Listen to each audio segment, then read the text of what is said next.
Mosaic Limited has current sales of 15 lakh per year. Cost of sales is 75% of sales and bad debts are 1% of sales. Cost of sale comprises 80% variable cost and 20% fixed costs, while the company's required rate of return is 12%. What does it mean? It means that the total sales of the company is 15 lakh, out of which 75% is the cost of sales of the company, and out of that 75% cost of sales, 80% is variable and remaining 20% is fixed. The company's required rate of return is 12%, which is nothing but their cost of capital is 12%. Mosaic Limited currently allows customers 30 days credit, but is considering increasing this to 60 days credit in order to increase sales. So if you are giving more credit period, obviously customers will be attracted towards your company and your sales will increase, right? It has been estimated that this change in policy will increase sales by 15%, while bad debt will increase from 1% to 4%. So if we are moving from 30 days credit policy to 60 days credit policy, the sales of the company will increase by 15% and bad debt will increase from 1% to 4%, because in the question it is mentioned that under the present policy, the bad debt is 1% of sales. If you are allowing 30 days credit, bad debt is 1% of sales. But if you are allowing 60 days credit, bad debt will increase to 4% of sales. It is not expected that the policy change will result in an increased fixed cost and creditors and stock will be unchanged. So because of the change in the policy, there is going to be because of the change in the policy, your fixed cost is not going to be affected, your creditors and your stock is not going to be affected. Should Mosaic Limited introduce the proposed policy, analyze, and we have to assume 360 days in a year. So let's start solving the question. So here we have two policies. One is the present policy, where we are allowing 30 days credit to the customers, and there is a proposed policy under which we are considering to allow 60 days credit to the customers. Now the sales under the proposed policy is given as 15 lakh rupees. It is directly given in the question. Now, because of moving from present policy to the proposed policy, it is expected that our sales will increase by 15%. So the sales under proposed policy will be 15 lakh into 115 by 100, we get 17 lakh 25,000. Now from sales, let's subtract the cost of sales, which is given in the question as 75% of sales, right? Now cost of sales is 75% of sales. So 15 lakh into 0.75, we get 11 lakh 25,000 is the cost of sales. Now out of this 11 lakh 25,000, 80% is variable and remaining 20% is fixed, right?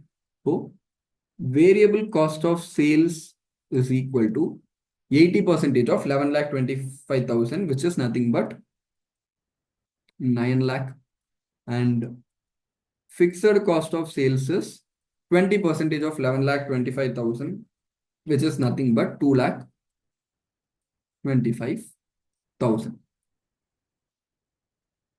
Now, similarly, the sales under the proposed policy is 17 lakh 25,000, out of which 75% is the cost of sales.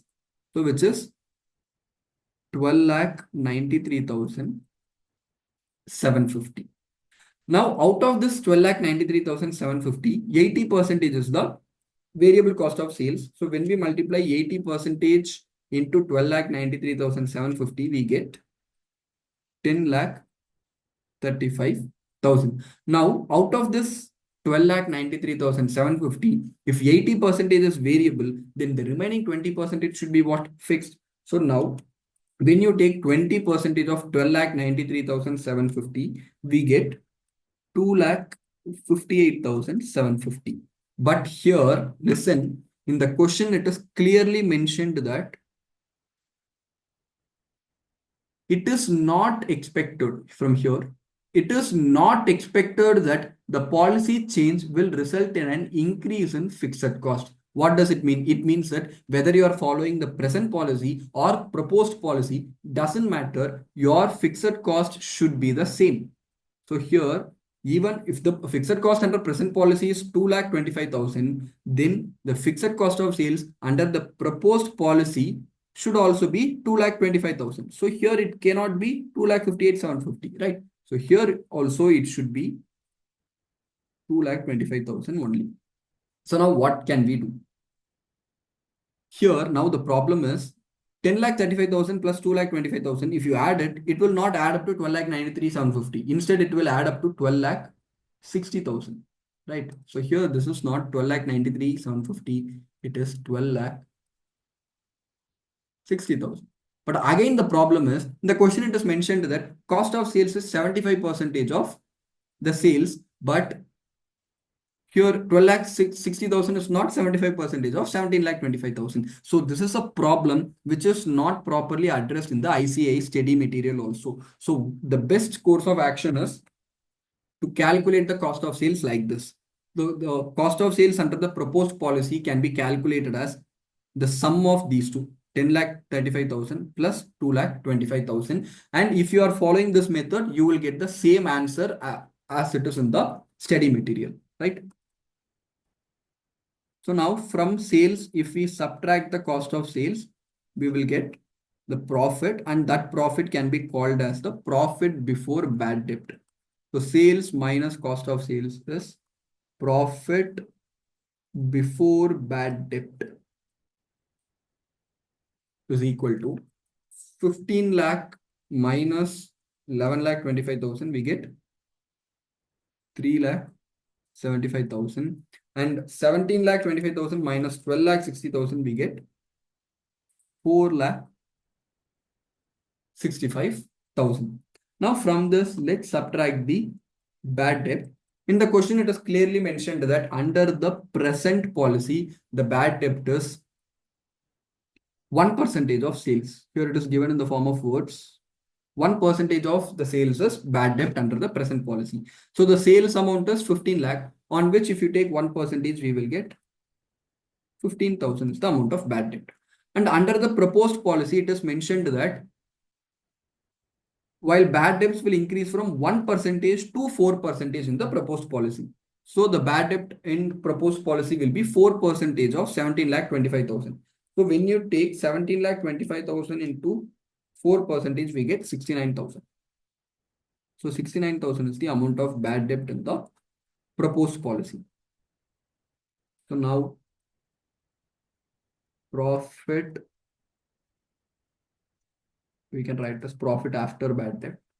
Profit after bad debt is equal to 3,75,000 minus 15,000 is 3,60,000, and 4,65,000 minus 69,000 is 3,96,000. Now from this, what we have to subtract? We have to subtract the opportunity cost. From this minus opportunity cost. Now how to calculate the opportunity cost? What is the amount that is blocked in the form of receivables? Here 11,25,000 is the cost of sales, right? Which is nothing but it is the amount that is blocked in the form of receivables. To put it very simple, 11,25,000 is the amount of cash that is blocked in the form of receivables, right? So we have to calculate the opportunity cost based on this 11,25,000. Why? Because if this 11,25,000 is not blocked in the form of receivables, we could have invested it elsewhere and we could have generated some return, right? And what is the percentage of return that we could have generated? We could have generated a return of 12%, which is nothing but the cost of capital of the company, right? So the opportunity cost will be the cost of sales into the average collection period by 360 into the cost of capital. I can write cost of capital as KO of the company into cost of capital, right? So here the opportunity cost can be calculated as the cost of sales is 11,25,000 into average collection period is 30 days. So 30 by 360, on which we could have generated 12% return. So 11,25,000 is the amount of cash which is blocked for 30 days. So 30 by 360, on which we could have generated 12% return. So it is 11,250 is the opportunity cost. Similarly, let's calculate the opportunity cost for the opportunity cost under the proposed policy. Cost of sales is 12,60,000 into average collection period is 60 days. So 60 by 360 into 12 percentage. So 12,60,000 into 60 by 360 into 12 percentage, we get 25,200. So this is the opportunity cost under the proposed policy. So now let's calculate the amount of net profit.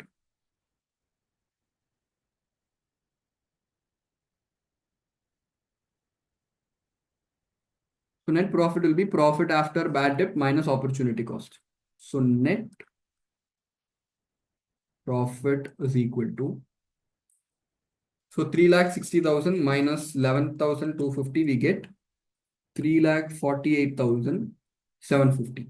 And 3,96,000 minus 25,200, we get 3,70,800. So from this, it is clear that by moving from the present policy to the proposed policy, the net profit is increasing. It is increasing by how many rupees? There is an increase in the profit by increase in profit by rupees.